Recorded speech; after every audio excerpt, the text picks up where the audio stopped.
Daktari, a quick one. So today's show is two factorial, yani iko mara mbili, and I want to introduce it in two parts. It's a long intro. So number one, I want to give you a story. When I was growing up, and when many of you have grown up around the Nairobi West area, there used to be just like a small random clinic, like a place in the late 80s and early 90s. This just used to be like a random place, even in the early 2000s. Yeah, a small clinic called the Nairobi West Hospital. And then we went away, we grew up, we came back. And late 2019, 2020, it was a big, massive building there. And right now, it is one of the biggest hospitals in Kenya. It is one of the go-to hospitals that you can scare your patient is going there, you know that it's going to be a good job, all right? And not just that, I have had an opportunity to work there. And let me tell you, we're always saying on this podcast that kuna vile public hospitals are not doing a good job. I trained in a public hospital. I did my internship in a public hospital. My first job was in a level 3 private hospital. But then the outcomes are not very good. Then I got an opportunity to work in this place. And let me tell you, minor. Yani, unajua zile magonjwa unaonanga kwa textbook. And then those ones, easy. From what you've seen, patients always die. They never recover. I found this place and, everything ilikuwa. Yani patient anakuja very sick on their deathbed. On their deathbed. Wanachungulia kaburi, as we used to say. They go to ICU. They're stepped down to HDU in a few days. In a few days, they're in the wards. And eventually you're discharging them. And it's very satisfying. That made me fall in love with medicine because that hospital could actually deliver results. Patients get better. Yeah. And I see people saying, even people die in hospitals. No, it is just because hospitals are not equipped well enough and they are not managed well enough. Speaking of management, this brings me to part 2 of this place. Now, when I interviewed for this position, it was a very funny story. I came in, interview, zinakuanga under pressure, manze. So this guy, the one, who we had presented our papers to, is an Indian guy, very intimidating because he's so confident he comes like this. I remember when I went to the interview, I did very poorly. Because, and not because I didn't know what I wanted, but or what I was gonna say or the interview questions. It's just that kulienda tu vibaya. I don't know, some meeting started on my phone during the interview. Najua una interview and welcome to this meeting, and it was bad. It was bad. But this guy gave me an opportunity to work there, and it has been amazing. I have found him very interesting because he is liked and hated in equal measure. Who am I talking about? I'm talking about Dr. Prakash himself. This guy has been at that hospital for a long time as the med sup. Most people within our age bracket, as AMOs, older than me, some younger than me, some are already consultants, have worked there and have worked under him. And some of them have had some sort of interaction with him. Either it's an interview or something, they have it. And everybody always has a story about Dr. Prakash. If you tell somebody, I usually sometimes work in Nairobi West, they tell you, remember Dr. Prakash is still there? Yeah. And they have something to say, either good or negative. And yeah, I said that intentionally. There can be negative statements, and we don't shy away from them. And that is why we are bringing this guy. Number one, for his managerial skills. Number two, his people skills. So, Dr. Prakash is our guest today. Yes, believe it or not. And mimi mwenyewe niko na tension kidogo because what? He's my boss. Yeah, and he's the guy who always interviews people. Today, he's being interviewed. So stay tuned. It's going to be a wonderful show. We're going to ask all those questions, all those that you're thinking about. Yes, ziko pale ndani. So furahia show. Kama kawaida, piga subscription, like, comment, and share. Daktari, a quick one. See you. Daktari, a quick one. So, as I said in the intro, today is I'm a bit tensed because I'm with my boss. So, yeah, the guy who's been interviewing me. Now today I am interviewing him. So, tables have turned. So karibuni to an episode of Daktari, a quick one. And today, my very good guest is none other than Dr. Prakash. Yeah. Daktari, welcome to Daktari, a quick one. Thank you. Thank you, Daktari. Thank you for inviting me. I think just move your mic a bit closer. Yeah. Thank you for inviting me, Dr. You're welcome. You're welcome. It has been a nice journey with you. It is. It Working has. together. Yeah, true. Yeah. You see, I'm a very good doctor. See, kelele tu hapa. Yeah, so Doc, welcome. I was just telling them on the intro. I was telling them about how I got this job, how I started working with you. My first interview with you, and I don't know if you remember, but my phone went into a meeting. In the middle of the interview, in the middle of answering a question, and a random meeting starts on my phone, and it's so loud. And you're like, can you switch that off? Like, Dad, what's wrong with you? So embarrassing, but that's what happened in interviews. Yeah, but eventually you gave me the opportunity, and it's been great. Yeah, so welcome. Thank you. Welcome. It's really nice to have you. So apart from that, apart from us just knowing you as Dr. Prakash, the boss at Nairobi West, how else would you like to be known as? How do you like introducing yourself? So I'm Dr. Prakash. Mm-hmm. I've been working here for last 15 years. 15 years. Yes, 15 years. It's a long time. My home country is India. Mm-hmm. I born in India in a poor family. Poor family. Yeah, and in a village. So for the study, I used to do some part-time job, the way we do in village, isn't it? You earn some money, you continue study. So all those things that used to happen. Then we continued. Although my family was supporting, but I was also supporting myself. So eventually I got selected in medical school. Okay. So the medical schools. But how is the system in India? Is it similar to Kenya? Do you have what's the primary, secondary, then eventually university, or how does that go? Yeah, well, it's the similar system. Primary, secondary, then university. How many years before you enter to school? Like there's 12 years. 12 years, 12 of years. Primary and secondary education. Primary and secondary. Very, very similar to us. Even us. So in India, the medical entrance exam is not easy because of the population. You guys are mean. So many Indians, and they're all over the world. So you need to fight a competition, a competitive exam before you get selected in medical schools. Okay. It's not easy. Like you have 2-year experience, and then you apply, then you wait for your call. It is not easy. Yeah. So you did that and you aced it. So you do that after your high school. After your high school. Then after your high school. Then again, of course, the medical schools are in metro cities. They are not in villages. So and you were from the village. Yeah. And the medical study, you see, it's in pure in English. So India, the national language is Hindi, and in villages that time there were no schools to teach you English language. Really? So there was a bit of a challenge in terms, even the financial itself, because it's not it is not affordable for all the students. But you studied your primary and high school in Hindi, in Hindu. In Hindi. Then in a village. In the village. Yes. So when you go to the university, that's when you start meeting English properly in medical school?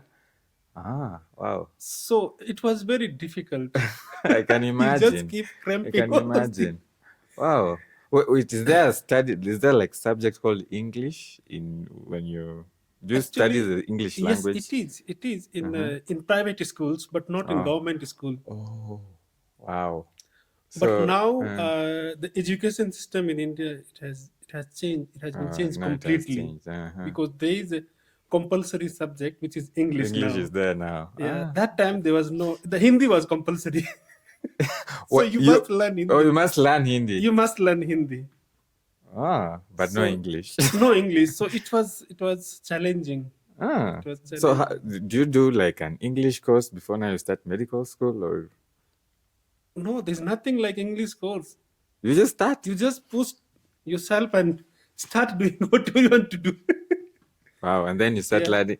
You know, now medicine learning. is English and Latin, because now when you start Mm. like anatomy, there's a lot of Latin, and there's a lot of, wow. Yeah. You see, like, okay, there is a subject of English, but you see, like, there was no pressure. There was no pressure that, You have to know like, you English. just need passing marks 50%. in the school. 50%, not That's even good. 50%, 33%. 33%? Really? You get 33% and you're you're good. okay. Oh, that's okay. So we, like students from the village in government school, we never bothered that thing. Yeah, that's why the you see the English was very poor then. Well, of course, you basic you knew like you know basic something. like reading, but the pronunciation, the communication, that's difficult. making sentences, all those things. So in medical school, it's all about English. Yeah, it's all about English, and I'm trying to think, because there's so many doctors from India all over the world. Yeah. I mean, how? And then you said the schools are only in the metro cities, or that time? Government school, not the private school. Or they are private schools private again? schools, they are expensive. Not everyone can afford private schools. Yeah. True. So you did how many years in med school? Medical school is similar, 5 years. 5 years. Okay. But when you have a challenge, it's a language, like you have no option. So even in fact, I joined English speaking course after entering in the medical school. After entering in the medical school. When you joined an English school. Yeah. Because you need to learn it. You need to learn. Oh, all right. Okay, yeah, you've come from far. And you mentioned you're from a poor family. From what I've seen, okay, I've not been to India. From what I've seen in India, you say poor, it's actually really poor. Yeah, poor means poor. Yeah. Really, poverty can be relative. You don't have a regular electricity there. You study in a kerosene lamp. What do you do? There's no electricity, and the families are large, so you don't have that space for like study room, all those things. So, but like 20 siblings. Yes. Wow! Congratulations for making it out of there now. So how did you find yourself in the motherland? Africa is the motherland. Yes. Yeah. How did you find yourself here? So after studying medical school, we got a job in India in a private hospitals, a very good private hospital. Worked there for 3 years. During that period, did some courses to improve the skill and knowledge, all about intensive care. Oh, okay. Yes. So then sense. I got opportunity. So that's how I landed in Nairobi. You got an opportunity now to work Yes. Were you like actively applying, or like were you actively looking to move from India, or it just Yes. Yeah, in Kenya, the first of Nairobi West Hospital. I am still there. That's amazing. 15 years. 15 good years. Yes, yeah. I have grown with Nairobi West Hospital. As the hospital grown, I also grown in terms of knowledge, skill, in all aspects. Yeah. As who know you now, we know you as the med soup. Did you? Yes. Did you start there? No. Med soup. I never. I started as a ICU physician. Oh, okay. When I came here, it was a 4-bedded ICU, so small hospital. Yeah. I think around 45 bedded. Total. Yeah, total 45 bedded capacity. Yeah. So started working there. Of course, I worked with so many local Kenyan doctors. I'm still with them. We had a very good relationship. We used to share knowledge. like we used to sit. It wasn't easy for me. Yeah. So met a lot of friends here. They're still my friend. We still talk. Yeah. So that's how started practicing in ICU in support of the local senior physician, anesthesiologist. Yeah. So Yeah, I was talking to one of the gynaes at Nairobi West, and he was telling me he was employed at the same time with you. who is that? What's his name? The name has a G somewhere, but I've forgotten the name. But he's a gyna now. He came to Nairobi West. Hadn't met him before. I was like, Daktari, how are you? I was like, good. We were employed here a long time ago with Dr. Prakash. I'm like, okay. And we're still there. And yeah, we're still there. Still there. So, that's nice. So, 45 bed, because when I was introducing the topic of the day, I said that it used to be a small clinic back in the day. Yeah, it used to be a small thing. Yeah. But you see, the hospital, how the hospital, there's so many hospital, they open and then they close it soon. Yeah, so it's not easy to run the hospital. Yeah, it's not easy. It isn't. Yeah. So I don't know if you mind, if you could just maybe give us a brief, because we like to talk about entrepreneurship on this podcast, because nowadays you have to monetize our skills as doctors. Agreed. Yeah, and I don't know if you mind just giving us a brief of how this hospital started, or who started it. If you're open to that. So that now it's a monstrosity of a hospital. You're saying you found it at 45 bed capacity. Yes, yeah. Now it's 200 and? It's actually almost 400 beds of capacity. Oh, 400 bed capacity. Wow. Wow. That's huge. With branches. We have with 5 branches. 5 now. So what's the story behind this? From 45 bed capacity, you as the head. Oh, you came as ICU. No, I came as ICU. I practiced in ICU for 11 years. Oh. Yeah, so at Nairobi West? Yeah, Nairobi West. By 2021, we had one of the largest ICU with a capacity of 52 beds. 52 beds. Yeah. Largest private ICU. It's the largest private hospital in Kenya. Yeah. 52 beds. 52 beds. So counties struggle to even get one. Counties struggle to even get one. But it's not easy. Yeah. It's not easy to build such an ICU. You need to focus on your clinical outcomes, there's a lot of investment, developing infrastructure, technology, all those things. Personnel. And then, even the personnel. Like getting skilled people, training them, retaining them. Retaining them. That's the main thing. Because sometimes you train people and then they leave. Yeah, retainer is very, very important. So then I practiced 11, then I came in the administration in the same hospital. Because me, I'm a person, I like challenges in my life. I can't stay in one place. So I found administration was more challenging than the clinical practice. Oh, definitely. It is because in clinical practice, you are dealing with the patient and their family only. Yeah. And you have protocols, for example. In administration, you're not only dealing with the patient and the family, you're dealing with the entire system, entire ecosystem in a healthcare. And you have to balance everything. Yeah, you have to balance. You're dealing with your all kind of staff, nurses, doctors, support staff, and then the seniors and the external bosses stakeholder. There are so many things. So I found it so. So what I did, I went back to school. Oh, you did? To learn some administration, business operations, and leadership. So as of now, I'm still in the school.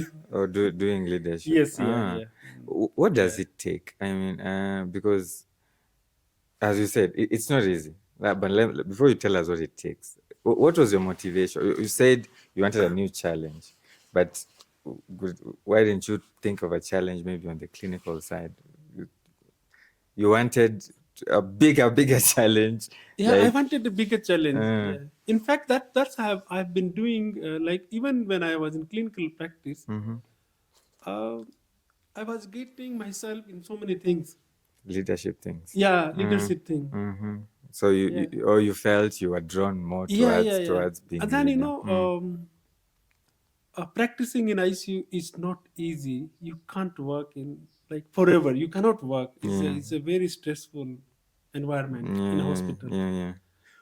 It's the most stressful environment in a hospital setting. Patients are very critical. And I'm glad you are a doctor, so you know how ICU I know. functions. Yeah, machines beeping, things Yes, all changing those very things. rapidly. Yeah. You have to Making right intervene. decision, convincing the patient, family, educating them, making right decision, Explaining things. Some things explaining are very things. complicated. Why is he on this Yes, and not yeah. this? Yeah. And you see, in ICU, you have to be multi-specialist. Yeah, you have to make yourself multi-specialist. Yeah. Because You have to know a bit of everything. yeah, everything from cardio, neuro, including radiology. You know how to interpret the CT scan. You can't just wait for radiologist Exactly, because to it's give you urgent. yeah, it's urgent. Yeah.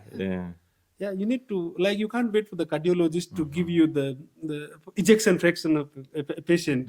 So you make a decision. So you need to know everything. Everything indeed. And then you teach your team. You make them learn and then make decision. Yeah. So now, did this experience, the clinical experience, do you find it relevant now when now you are at the helm? It is. Yeah. It is relevant. Because I've seen people who maybe just come straight from school, or they really don't have a prolonged clinical experience, but then they are put in management, and it doesn't go well. It doesn't go very well. It doesn't go well. So you see, hospital or healthcare organization is all about patient. Patient focus. It's patient all centered. about patient. So you're dealing with the patient, and the patient is your center. Then you see, there are so many stakeholders to manage that patient. Yes. They are internal stakeholder. They are external stakeholder. You need to bring them together to help this patient. So that's how the clinicians, clinician. I find clinician more relevant in managing the healthcare organization.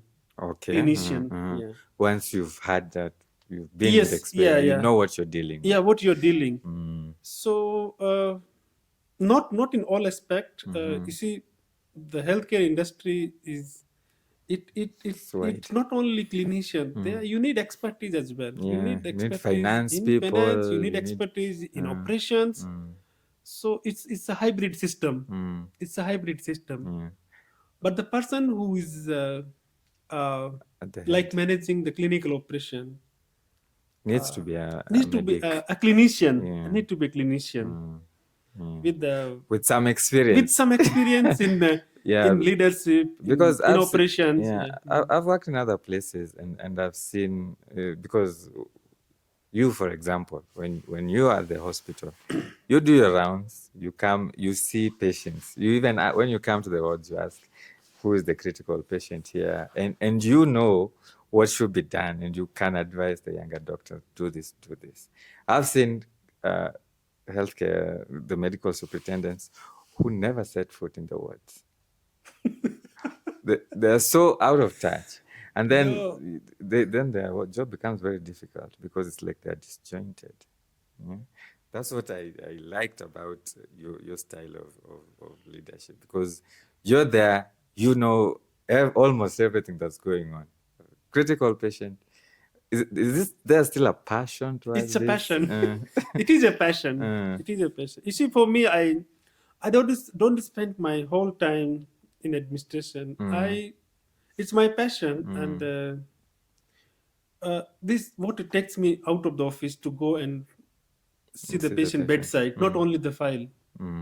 You really want to see the go patient. and see the patient bedside, and that's what we do. Yeah, that's what we do. You can let's see this patient. Yeah, let's see this patient. Yeah, and then see if you of course, a patient is managed by so many people, and how and managing people is totally different. It is. managing patient is easy, but managing people surrounding that patient, the families, the staff, the doctor, the consultant, the insurance, the all other people work in a hospital, it is very difficult. But our aim is that patient, the outcome of that patient. True. So that's how the administration come in place, and then bring all those together for that patient. For that one patient. Yeah, for that patient. Like for me, I don't make decision alone. If I find something, if there's something is pending, I'll make the thing work for that patient only. Yeah. You can calling the find specialist, ways. calling the doctor, calling the nurse. Yeah. Even that environment is also important. Wherever the patient is, that environment has to be safe. His toilet has to be safe. Good. We have to take care of the floor. It should not be slippery. Okay? The patient safety is first. Yeah. The room has to be having good ventilation. The food is very important. The bed. The bed itself. Yeah. And those patients, the multiple invasive catheters. Those catheter, if the patient try to move, the catheter can come out. True. Okay? So you have to focus everything. Like if the patient try to come out of this bed, and that catheter is hanging or is tied with the bed, it will come out. Yeah, I know. Could bleed. Urethral catheter can give you urethral injury. Yes, patient starts bleeding, it becomes an emergency because of the poor environment. It happens. So you have to take care of each and everything to make that patient in a safe zone.